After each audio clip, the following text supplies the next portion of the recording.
Dicen que en Halloween la línea entre los vivos y los muertos se rompe. Y hay quienes aseguran haber visto lo que nunca debieron ver. Estas son historias reales, documentadas, pero tan aterradoras que parecen sacadas de una pesadilla. Apaga la luz y escucha con cuidado, porque quizá no estés tan solo como piensas. Nadie en Haddonfield entendía qué pasaba por la cabeza del pequeño Michael. Era un chico silencioso, casi invisible. No tenía amigos, apenas hablaba. Y cuando lo hacía, su voz sonaba vacía, como si no perteneciera a un niño. Vivía con su madre, una mujer que trabajaba de noche, y su hermana Judith, una adolescente que apenas lo soportaba. El padre se había ido hacía años. Algunos decían que Michael lo vio morir, otros que lo escuchó gritar en sueños, noche tras noche, hasta que dejó de hablar por completo. Con los años, los vecinos empezaron a notar cosas raras: animales muertos en los patios, máscaras rotas tiradas en los basureros, y siempre, en las cercanías, ese chico pálido mirando sin expresión, como si estudiara el miedo. El 31 de octubre de 1963, los niños corrían disfrazados por las calles, riendo, mientras Michael se quedaba quieto, observando. Esa noche no salió a pedir dulces. Esperó. Cuando el reloj marcó las 9, subió lentamente las escaleras de su casa. La máscara de payaso que su hermana le había comprado colgaba en su mano. En el reflejo del espejo se la probó y algo cambió. Su respiración se hizo profunda, entrecortada, como si algo más respirara con él. Sus ojos desaparecieron tras los agujeros vacíos. Y en ese instante, Michael ya no era un niño. Nadie sabe qué pensó, solo que bajó a la cocina, tomó un cuchillo del cajón y subió de nuevo. Los vecinos escucharon un grito, uno solo, cortado por el sonido metálico del filo. Minutos después, Michael estaba afuera, parado en el jardín, con la máscara puesta y el cuchillo colgando. Esperó en silencio a que llegara la policía. Cuando lo encontraron, su rostro estaba completamente tranquilo. Los oficiales le preguntaron por qué lo había hecho, pero él solo respondió una vez, con un hilo de voz: porque ella no me veía. Desde entonces, nadie volvió a mirar a un disfraz de payaso sin pensar en ese niño de rostro vacío, el que no necesitaba monstruos, porque el monstruo ya vivía dentro de él. Después del crimen, Michael fue internado en el Smith's Grove Sanitarium, un hospital psiquiátrico para menores. Tenía solo 6 años, pero no hablaba, no lloraba, ni mostraba ningún tipo de emoción. El doctor Samuel Loomis fue asignado a su caso y, desde el primer día, entendió que lo que tenía frente a él no era un niño enfermo, sino algo mucho más oscuro. Durante los primeros meses, Loomis intentó hablarle, dibujar con él, mostrarle imágenes. Michael no respondía, solo miraba un punto fijo en la pared.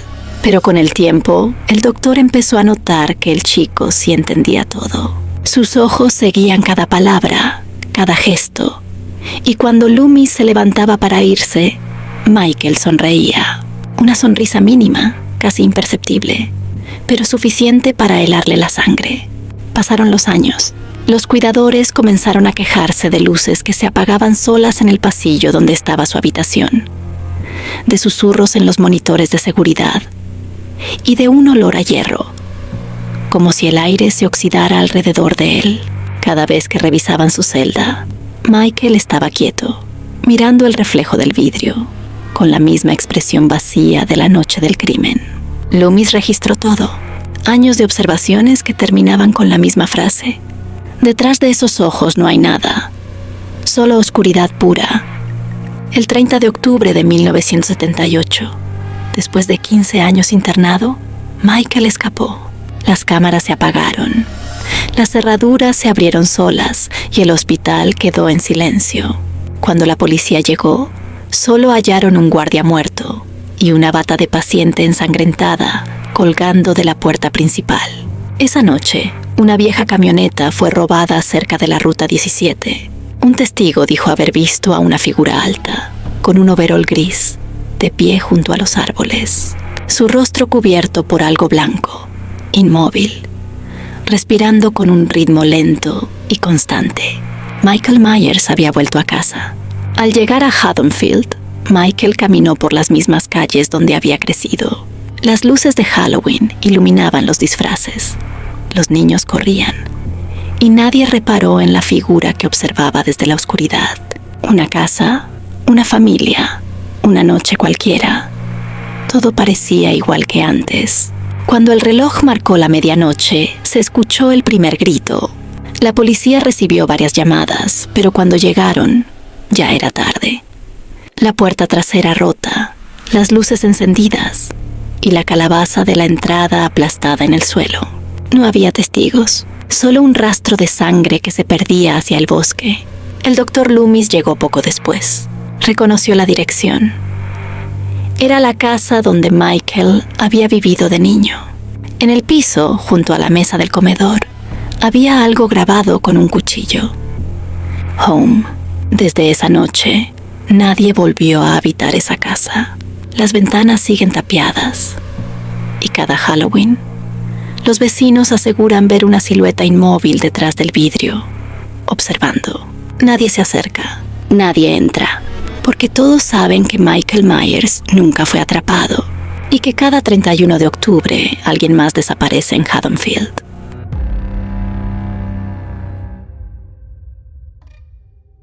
En los suburbios de Chicago, durante la década de los 70, vivía un hombre que todos consideraban un ejemplo de comunidad.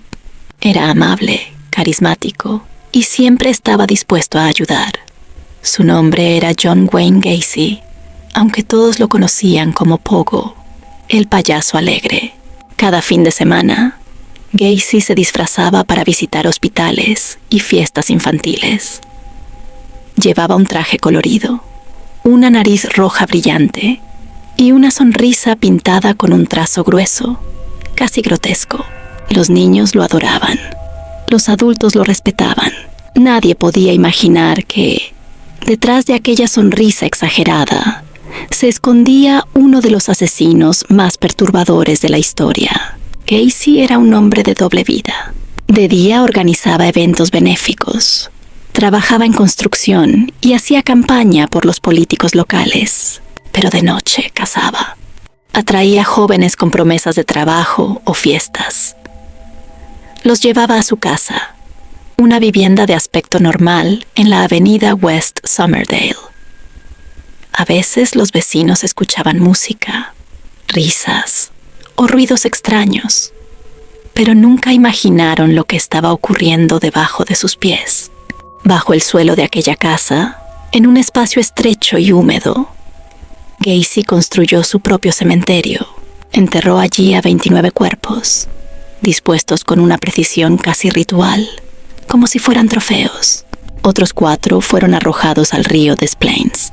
Cuando la policía entró finalmente en la casa, el olor fue insoportable.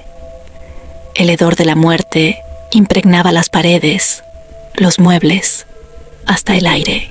Uno de los agentes declaró que jamás olvidaría esa sensación.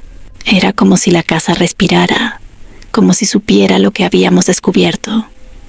Lo arrestaron en diciembre de 1978. Durante los interrogatorios, Gacy sonreía.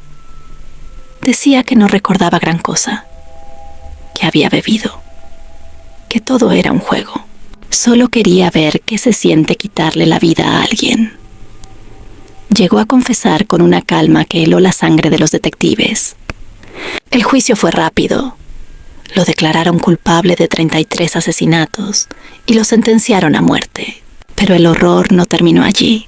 Mientras esperaba su ejecución, empezó a pintar, lienzo tras lienzo, retratos de payasos con sonrisas distorsionadas, ojos vacíos y colores chillones.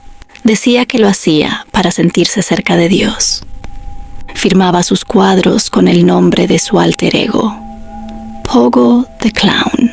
Con el tiempo, esas pinturas se volvieron objetos de culto macabro. Coleccionistas las compraban en secreto, fascinados por lo prohibido, y fue entonces cuando comenzaron los rumores. Algunos dueños aseguraban que los cuadros cambiaban con el paso de los días, que las sonrisas parecían moverse, que la pintura olía a humedad y que, en las noches de Halloween, se escuchaban risas débiles provenientes de las paredes.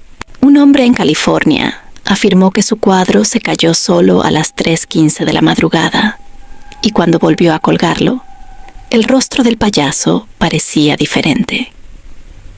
Los ojos estaban más abiertos. Otra mujer en Texas juró que la pintura goteaba un líquido oscuro cada 31 de octubre. Los escépticos lo atribuyen a la sugestión, pero los que han visto esas obras en persona aseguran que hay algo vivo en ellas. Como si Gacy hubiera atrapado fragmentos de las almas que arrebató, encerrándolas bajo capas de pintura. John Wayne Gacy fue ejecutado en 1994. Tras más de una década en el corredor de la muerte, sus últimas palabras fueron una burla. «Bésenme el culo». El día que lo ejecutaron, varios guardias juraron haber escuchado una risa en los pasillos de la prisión. Nadie supo de dónde venía. Y desde entonces, cada Halloween, se dice que algunos cuadros firmados por él aparecen misteriosamente a la venta en subastas clandestinas. Pinturas idénticas a las destruidas años atrás. Como si alguien o algo las volviera a pintar. Hay quienes creen que el mal no muere con su dueño, solo cambia de forma. Y si alguna vez ves la cara de un payaso con una sonrisa demasiado grande para ser humana, tal vez Pogo te esté mirando desde el otro lado del lienzo. Halloween de 1974. Llegó con el murmullo de los niños disfrazados corriendo entre las calles húmedas de Deer Park, Texas. Las linternas de calabaza titilaban en los porches. Las hojas crujían bajo los pies. Y cada puerta parecía una promesa de dulces. Entre todos, Ronald O'Bryan avanzaba con sus 2 hijos, Timothy y Elizabeth, que reían con máscaras de monstruos de plástico. Ronald caminaba un poco detrás, con la bolsa en una mano y la linterna en la otra. Su sonrisa no era de alegría, parecía más una mueca tensa, como si algo lo distrajera. «Vamos, papá, falta poco para llegar a la esquina», dijo Timothy, jadeando de emoción. Ronald asintió en silencio, mirando a su alrededor. Cada tanto, sus ojos se detenían demasiado tiempo en las casas vacías, en las ventanas sin luz. El barrio olía a caramelo, pero también a algo agrio, metálico, como si el aire guardara un secreto. Cuando llegaron a una vivienda sin decoración, los chicos se miraron. La casa estaba oscura, sin música ni adornos. Solo una sombra alta detrás de la cortina. «No hay nadie, papá», dijo Elizabeth. Ronald insistió. «Intenten igual. Quizás están preparando los dulces». Los niños golpearon la puerta, pero no hubo respuesta. Cansados, se dieron media vuelta. Ronald se quedó atrás unos segundos. Cuando regresó, tenía 5 barras de Pixie Sticks en la mano. El dueño estaba adentro, explicó con voz apacible. De regreso a casa, los niños vaciaron sus bolsas sobre la mesa. Montones de colores, risas, envoltorios brillantes. Timothy tomó una de las barras que su padre le había dado y la agitó, curioso. ¿Puedo comer esta antes de dormir? Ronald no dudó un segundo. Sonrió. «Solo una», respondió. El niño arrancó el extremo del tubo y vertió el polvo en su lengua. «Sabe raro», murmuró. Ronald observaba sin moverse. El sabor se volvió amargo y Timothy frunció el ceño. «Papá, me duele el pecho». Entonces empezó a toser y el dulce cayó de su mano. Sus ojos se pusieron vidriosos. Su respiración se cortó. «Timothy», gritó su madre corriendo hacia él, pero el niño ya estaba en el suelo, convulsionando. Un olor extraño llenó la cocina. Ronald se acercó lentamente, pálido, con las manos temblorosas. Afuera, los vecinos comenzaron a asomarse por las ventanas, confundidos por los gritos. Nadie entendía qué había pasado. Nadie, excepto Ronald, que observaba la escena en silencio, con una mirada imposible de descifrar. La ambulancia tardó menos de 10 minutos. Cuando llegó, Timothy ya no respiraba. Los paramédicos intentaron reanimarlo frente a los ojos de sus padres, pero el silencio fue más fuerte que cualquier máquina. El pequeño fue declarado muerto, camino al hospital. Esa misma noche, las calles antes llenas de risas quedaron vacías. Los padres guardaban las bolsas de dulces con miedo.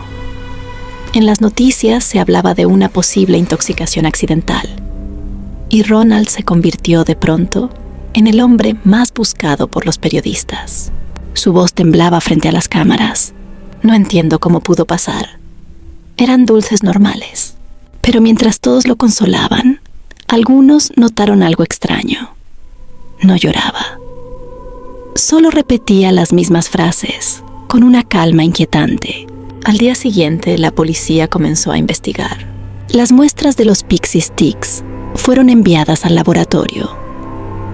Lo que encontraron hizo que hasta los agentes más experimentados guardaran silencio. El polvo estaba mezclado con cianuro de potasio. El olor dulce que inundó la cocina esa noche no era caramelo, era veneno. Los detectives revisaron casa por casa, tratando de encontrar el origen. Ninguno de los vecinos recordaba haber dado esas golosinas. Ninguno, excepto Ronald. Aseguró que las había recibido en la casa oscura. Pero cuando fueron a inspeccionarla, descubrieron que sus ocupantes ni siquiera estaban en la ciudad esa noche. Entonces las piezas comenzaron a encajar. Los agentes registraron su hogar. Entre sus cosas, hallaron un cuchillo con restos del polvo, una nota con cálculos de seguros y una póliza de vida a nombre de su hijo. Ronald O'Brien había preparado las barras él mismo. Su plan era simple: envenenar a su hijo y a otros niños del vecindario para que pareciera un accidente masivo y así cobrar el dinero del seguro. El día de su arresto, los vecinos lo observaron desde las ventanas. Algunos lloraban, otros no podían creerlo. ¿Por qué, Ronald?, preguntó un policía mientras lo subían al patrullero.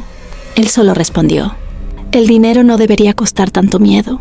Años después, el caso fue recordado como la masacre del Halloween de 1934. Desde entonces, miles de padres comenzaron a revisar los dulces de sus hijos antes de dejarlos comer. Las luces de las casas siguieron encendiéndose cada 31 de octubre. Pero el miedo ya no era solo a los fantasmas, sino a lo que alguien, en silencio, podía esconder dentro de una simple golosina. Y aunque Ronald murió tiempo después, hay quienes dicen que cada Halloween su sombra aún ronda las calles, observando a los niños que vuelven con bolsas llenas de dulces, esperando quizás a que alguien abra la equivocada.